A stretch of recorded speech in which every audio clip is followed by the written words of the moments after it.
understand people is they learn how to ask questions, and not just random questions, but specific questions. Speak to that, and again, teach us. We got professionals right now. Take them to the chalkboard here. Take them to the whiteboard. How to use questions to become more empathetic and to get underneath the surface like you've been talking about. So let's say, Ken, you and I are standing in a Whole Foods, and we're standing in the produce section, and I say, Ken, I've got a project for you, a challenge for you. There's a young lady over there stocking some baby carrots. Mm-hmm. I want you to walk over there to her, and in 60 seconds, you have to find out how much she makes for a living. Wow. And then part B of this challenge is you're not allowed to ask a single question. And you have 60 seconds. So if you walked up and you did ask a question, now you're kind of a weirdo, right? Because you're going up and say, hey, how much do they pay you? Because we don't talk about that, right? Like sex and money and all this stuff. We have all these taboo subjects in this society. But if I went up there and I said, hey, I can't find the cucumbers. She's like, oh, they're right over here. I'll show you. I'll walk you over there.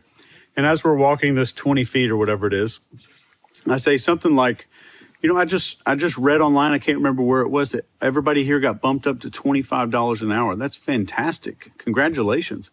And she looks at me like, what? No, we only make $19.50. That's only managers make $25. So I triggered a need in her that we all have as people to correct the record, to kind of correct some inaccurate information.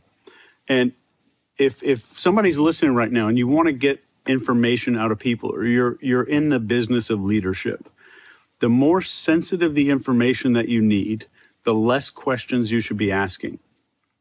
So you need to get really good at what's called elicitation. And this was created by a guy named John Nolan for the CIA and other intel people.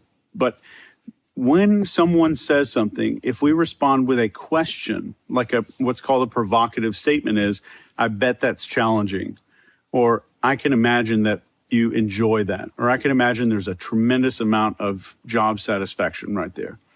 Or we use like a summary. Someone says something and we say, so you guys have been doing this a long time and everybody here is kind of an expert in their field. They're going to keep going and keep going. And every once in a while, just a little bit of disbelief. They say some kind of big, cool thing that happened. And you're like, no way. There's no way that happened that fast. And then you get more information and more information. So getting good at responding to statements with statements that are provocative. Not provocative as in they stir the pot. Just provocative as in like they evoke a response out of the person. So if you go back to the grocery store, she did not classify me as kind of weirdo because I wasn't asking about her income. I just used a provocative statement which triggered a need to correct the record. And that's not the entirety of the techniques, but that's one of them that's very powerful. And when we give up sensitive information, when it wasn't in response to a question, we feel as if we volunteered